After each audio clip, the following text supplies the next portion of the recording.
Yazid Jalaluddin.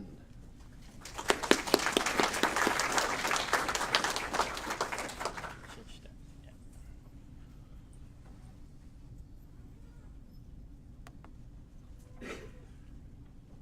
That one? Yeah.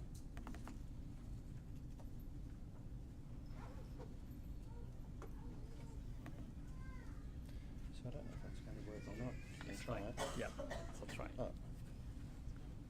Should be fine. All right. Morning, everyone. First of all, I would like to thank the organizer for inviting me to speak to you. I'm sure a lot of you have more experience than me in managing patients with Prader-Willi syndrome. The reason, me starting patients on growth hormone, the Prader-Willi syndrome is actually because of the parents. I started using it only in the year 2010 after finishing my pediatric endocrinology fellowship in the USA in 2009. A parent came to me and asked me if I would like to start growth hormone for his daughter. And at that time in Malaysia, because we don't have anyone who actually started on growth hormone, and in our growth hormone guidelines, we specifically put there that growth hormone is not to be used for Prader-Willi syndrome. I had a very difficult time to deal with the other endocrinologists in Malaysia. But we persevere, we move on, and here I am today to speak to you on Prader-Willi patients on growth hormone therapy. This is basically the plan of talk. Growth and growth status first, we look at that. And Prof. Driscoll has given you a very nice overview on the use of growth hormone in Prader-Willi syndrome patients. And I will just go a little bit deeper in terms of the indication, when to start, the dosage, benefits, contraindications and warnings, some management plan and monitoring, and a little bit on the adult with Prader-Willi syndrome, as I was asked to just include a little bit on that. So basically, these are what we have heard earlier. I'm not going to go into that.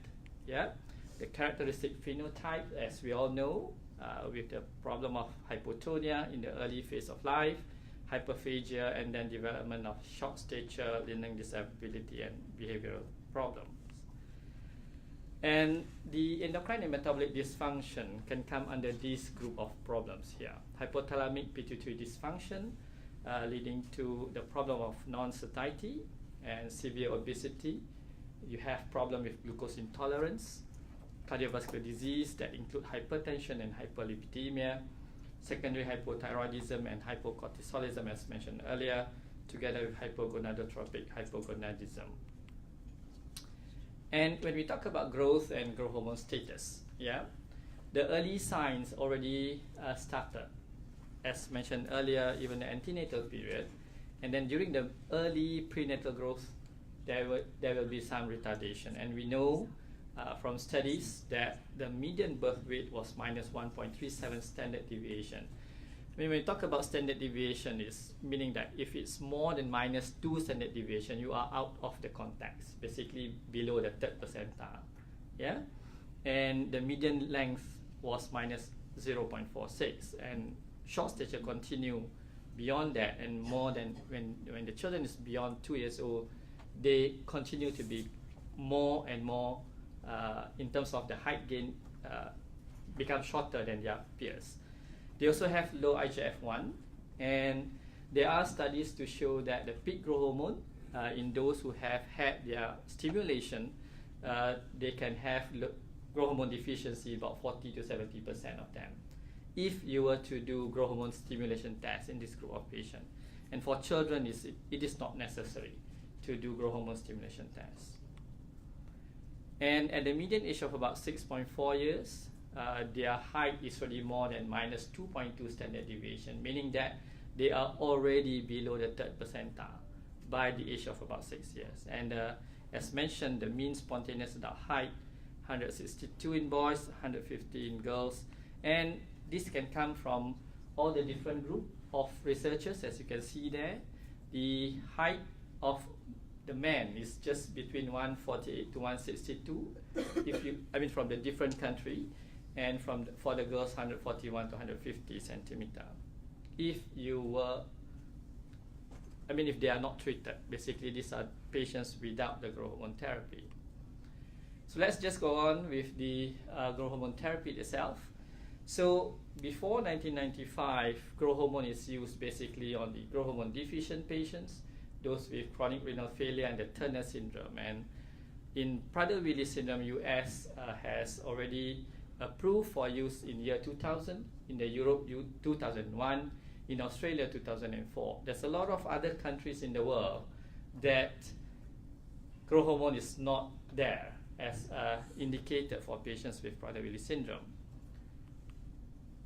So it's important for us to understand what does growth hormone do first before we decide on whether we want to use it for patients with Prader-Willi. So growth hormone is actually produced by the anterior pituitary, and it goes to the liver, where the liver, a good liver, will then produce IGF-1, which is the active form of the growth hormone.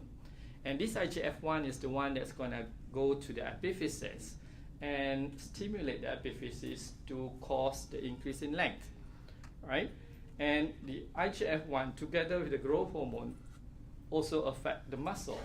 Then there will be an increase in the lean tissue and energy expenditure, together with the effect on the adipose tissue, whereby there is increase in lipolysis and also reduced glucose transport and reduced lipogenesis.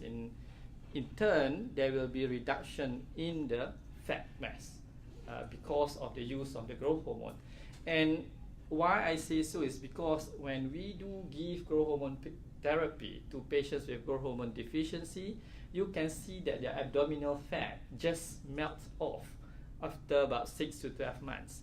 So that's the reason why the growth hormone is very, the use of growth hormone is very important in this group of children with Prader-Willi syndrome because of the fat that they have.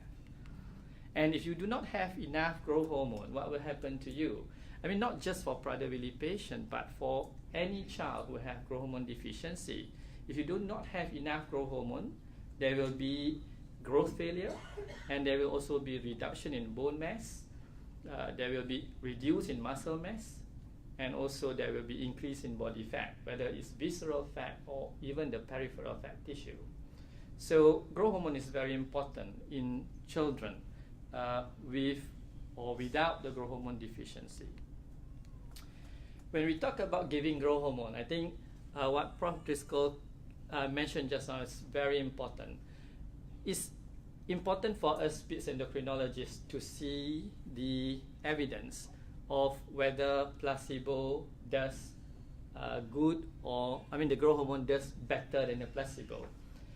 Because for me to come in and start doing and giving growth hormone to patients, I have to get all these people on board. It's not easy to get the ENT specialists, the sleep study people, especially the respiratory physician, together with the rehab to come in and help me to build up this team to manage Prader-Willi syndrome patient whom I want to start on growth hormone therapy. So I cannot be doing it alone. And that's the reason why at the moment in Malaysia, we are the only center. My center is the only center that do give growth hormone to the Prader-Willi syndrome patients, because we managed to gather all these people on board to help us to manage Prader-Willi. And we have a very good geneticist in there who is already doing all the job before.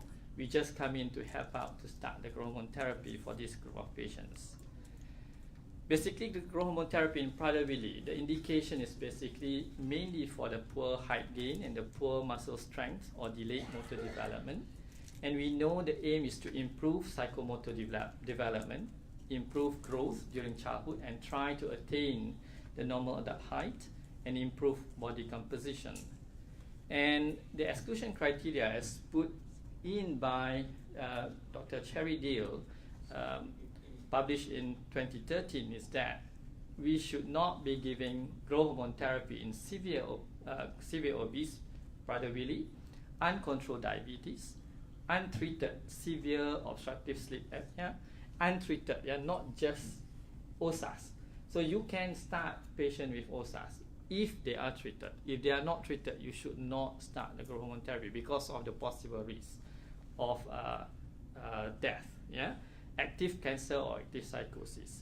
Scoliosis and cognitive impairment should not be considered as a contraindication. So any Prader-Willi patient who has scoliosis, you can still start growth hormone, although there's a possible adverse events of worsening the scoliosis when you put them on growth hormone therapy. That's the reason why rehab physician is very important. Orthopedic surgeon who look into the spine is very important because you need to make sure that the scoliosis do not worsen over time. The challenges is that you are treating an individual with cognitive disability. So there's a need for the parents to understand. The parents probably have to give this growth hormone treatment to this group of patients and continue to come for close monitoring. There's a very therapeutic goals as we see. In growth hormone deficiency is easy because we just want to gain their height. But in Prader-Willi, there are a lot more things that, not just the height, but the body composition, as well as increase in their cognitive function. There's a potential life-threatening adverse events that come into play that we have to understand when we want to start growth hormone therapy. When to start, as mentioned just now, there's no consensus, really, on to start growth hormone therapy, but everybody agree that it should start early, usually before the age of 2, because of that's the time when they start to become obese. And there are new evidence to say that you can start as young as 4 to 6 months, because that's definitely going to improve the motor development, muscular tone, and cognition. What's the dose? Previously, we used as per kilogram, especially for the non-obese children, to start by 9 to 12 microgram per kilo per day, with a standard dosing of 25 to 35. Usually, we can stop just at that 25 microgram per kilo per day, and that's already give a very good increase in the IGF-1 level. The current recommendation is to start at 0.5 milligram per meter squared per day, with a standard dose of 1 milligram per meter squared per day. And this adjustment is dependent on the growth response and also the IGF-1 level. So when we look at the data that we have now, I mean in year 2017, Becker and the group from the KICS data has looked into about 522 children pre-pubertal, that receive growth hormone for at least 3 years, with the mean age of start of about 4 years, with a dose of 0.23 milligram per kilo per week. They noticed that, as I showed you earlier, at the age of 6, they are already minus 2.2 SD, right? They are already shorter than their peers. But when you were to give them growth hormone, you look at the SDS, is minus 0.31. So meaning that they are already at the 50th centile just by giving them growth hormone for 3 years. So you do not allow them to continue to drop in terms of their height. Okay? And what about for the final adult height? This is basically very important for us to look at. They look at 173 pubertal children, now adolescent, at their final adult height, with the standard dosing that they give. And at the start, the mean height was minus 2.14, and at the final height, minus 1.19. So that's a good improvement of about 1 standard deviation. 1 standard deviation is about 8 to 10 centimeter, depending on where you are, which country you come from. Okay, so that's the reason why from the KICS data, it shows us that you can get 170.1 centimeter for adult men and 155.8 for adult female, if you were to give them growth hormone therapy. So they can be as normal as other kids. And when they look at the BMI, there is no increase in the BMI, no decrease in the BMI SDS. And that's because of the improvement of the bone mass rather than the fat mass. Yeah, there is an increase in the lean mass, increase in the bone mass, but not increase in the fat mass. There's a decrease in the fat mass. So that's the reason why the BMI SDS is the same. Yeah. All right.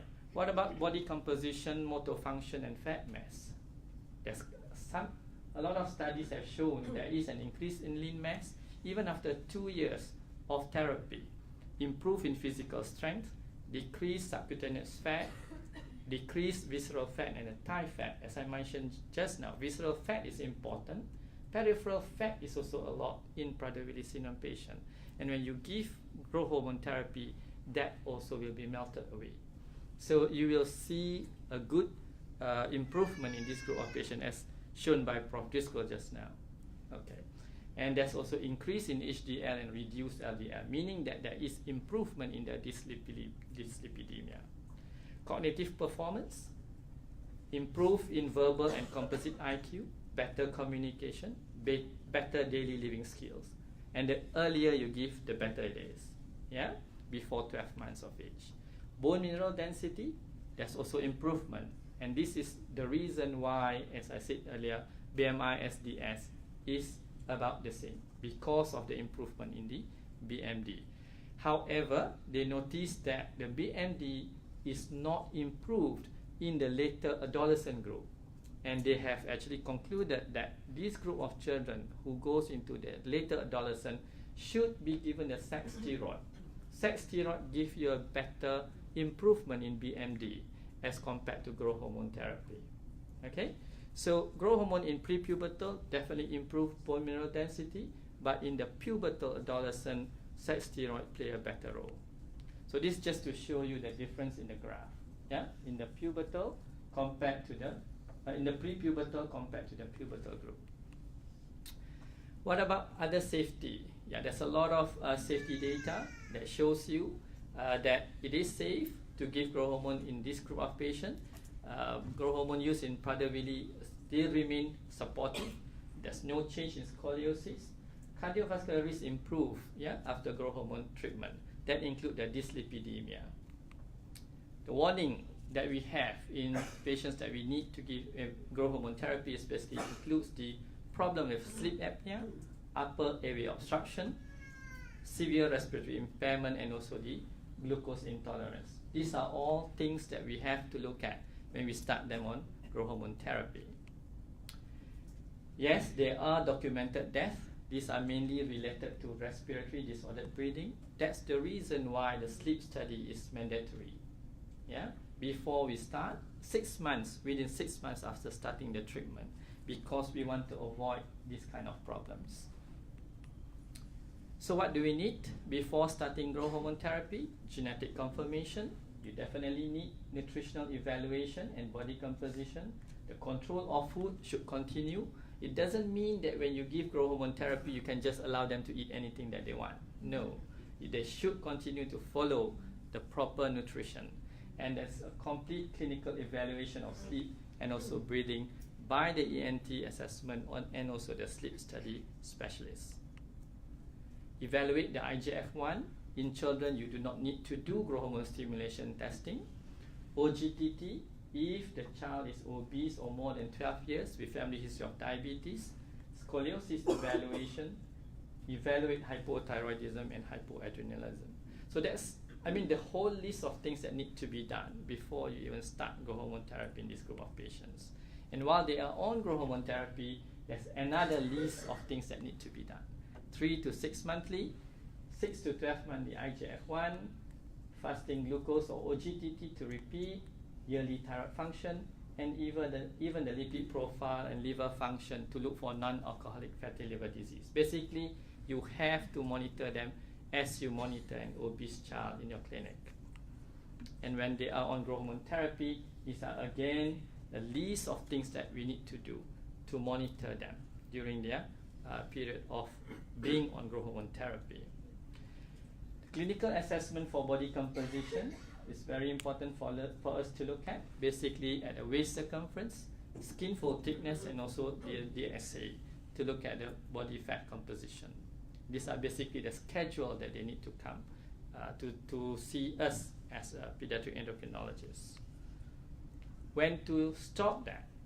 Okay, when to stop growth hormone therapy, when there is uncontrolled progression of obesity, worsening glycemic control, despite weight control, diabetic medication or normal IGF-1, worsening sleep disordered breathing, and attainment of adult height if we were to give growth hormone because of height issue. There are no clear data to tell us that we should stop growth hormone therapy in this group of patients with Prader-Willi. I mean, Cherry Deal in her talk during one of the meetings mentioned that no one can tell you when Prader-Willi patients who are already on growth hormone therapy during childhood to stop their growth hormone treatment, because there's no clear data to say when. Okay, so just give you some few cases that under our care. We have a boy here whom were diagnosed to have Prader-Willi syndrome at the age of 6 months, and came to me when he was about 11 months, and we started growth hormone when he was 12 months, and now he's already about 8 years old. Yeah, and this is him 8 months after growth hormone therapy. You can see that he's not the usual Prader-Willi patient that you see, yeah, at the age of 8 years old. So he is in a mainstream school, even not in a special school. All right. So another girl came to me. Has a lot of issues, ventilated for pneumonia for about at the age of 2 months, very hypotonic, feeding difficulty, and was referred to me when she was about 16 months, and with a lot of floppiness, poor head control. I just show you the. Whoop. Okay, sorry. Let me just go to that. Do we have the? Okay. You have to go manually then. Okay. This is her just before we start growth hormone.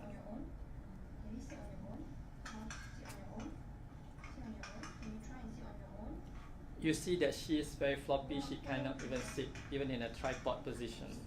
Yeah.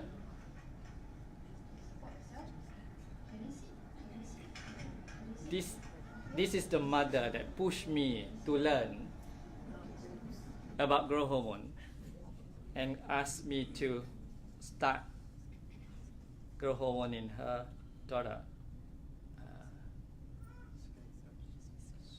Okay. This is her 2 months after growth hormone therapy. Just 2 months after growth hormone therapy.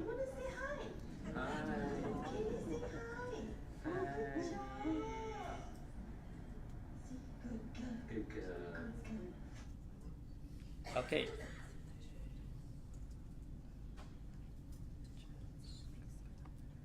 Okay.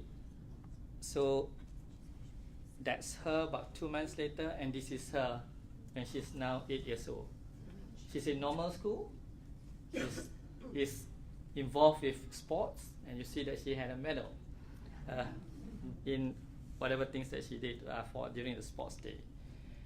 We had one child who came to us at the age of 8 months, Prader-Willi, on CPAP, heart failure.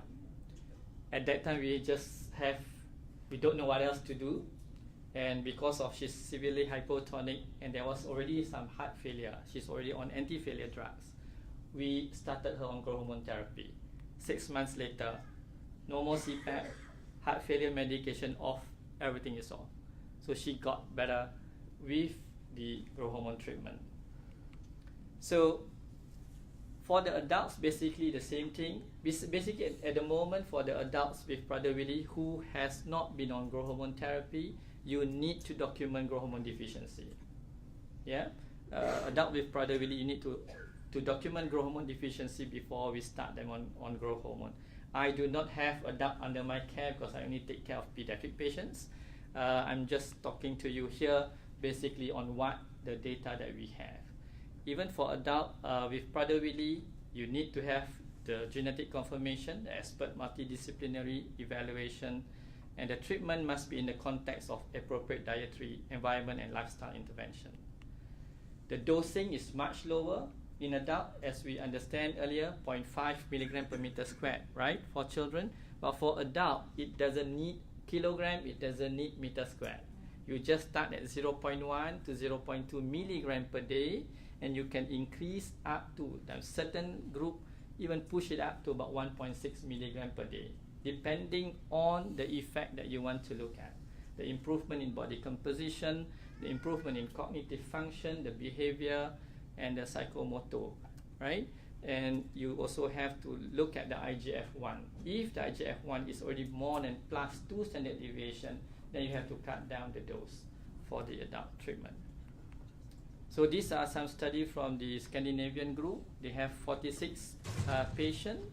When they give growth hormone in this group of Prader-Willi adults, after 1 year, all the fat just reduced. Increase in lean body mass and reduce in total fat mass.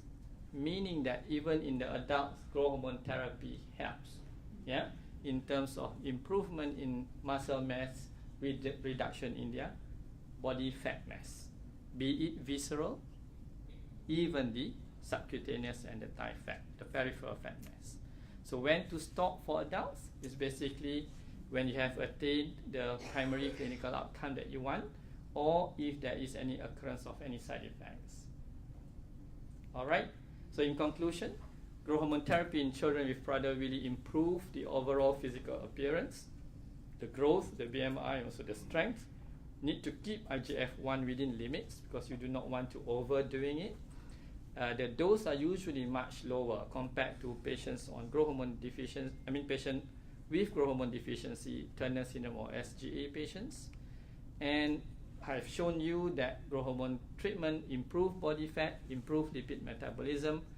There's no change in glucose intolerance. Basically, there is no increased risk of developing type 2 diabetes or impaired glucose tolerance in this group of patients.